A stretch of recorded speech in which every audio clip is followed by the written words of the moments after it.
Hi friends, welcome to Mani's kitchen upgrades. మనము కొత్తిమీర పచ్చడి ఎలా చేసుకోవాలో చూసుకుందాము. ఒక బాండ్లీ తీసుకొని అందులో కొన్ని పల్లీలు వేసుకున్నాను. ఇది ఫ్రై అయినాక అందులోనే కొద్దిగా జీలకర్ర కూడా యాడ్ చేశాను. ఈ రెండు కొద్దిగా ఫ్రై అయిన తర్వాత పక్కన తీసి పెట్టేసుకున్నాను ఈ బౌల్లోనే. తర్వాత మనము పచ్చిమిర్చి తీసుకున్నాను. ఈ కలర్లో ఉండే పచ్చిమిర్చి తీసుకుంటే కొద్దిగా టేస్ట్ చాలా బాగుంటుంది.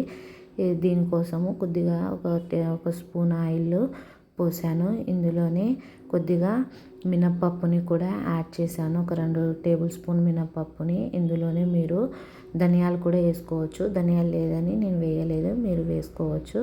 ఇందులోనే కొద్దిగా వెల్లుల్లి రెబ్బలు, అల్లం ముక్కలు కూడా వేసి ఫ్రై చేసేసుకొని ఇది కూడా పక్కన తీసి పెట్టేసుకున్నాను. ఇందులోనే ఆయిల్ కొద్దిగా పోసుకొని ఒక 4-5 చిన్న సైజు టమోటాలు ఇలా కట్ చేసుకొని వేసుకొని ఇందులోనే కొద్దిగా సాల్ట్, ఇది కొద్దిగా మగ్గిన తర్వాత నేను శుభ్రం చేసుకున్న ఒక పెద్ద సైజు కొత్తిమీర కట్టల్ని ఇలా తీసేసుకొని మంచిగా కలిపేసుకొని ఒక 2 నిమిషాలు మూత పెట్టి మగ్గించాను. ఇది కొద్దిగా మంచిగా మగ్గిన తర్వాత ఇందులోనే కొద్దిగా చింతపండు కూడా యాడ్ చేశానండి.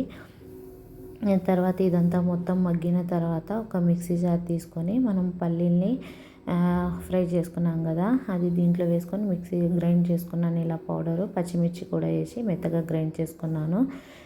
తర్వాత టమోటా, కొత్తిమీర వేసుకున్నాం కదా, ఇది కచ్చాపచ్చాగా మనం ఇలా గ్రైండ్ చేసుకోవాలి.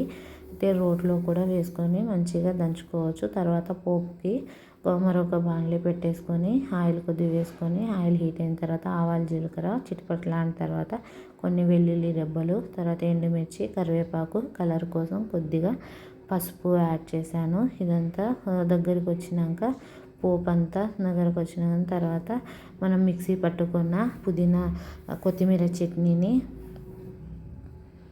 ఇలా వేసుకొని కలుపుకున్నాను. అంతేనండి, ఎంతో టేస్టీ కొత్తిమీర పచ్చడి అయితే రెడీ అయింది. మీరు కూడా ఒక్కసారి ట్రై చేయండి. మీకు నచ్చితే లైక్ చేసి సబ్స్క్రైబ్ చేసుకోండి.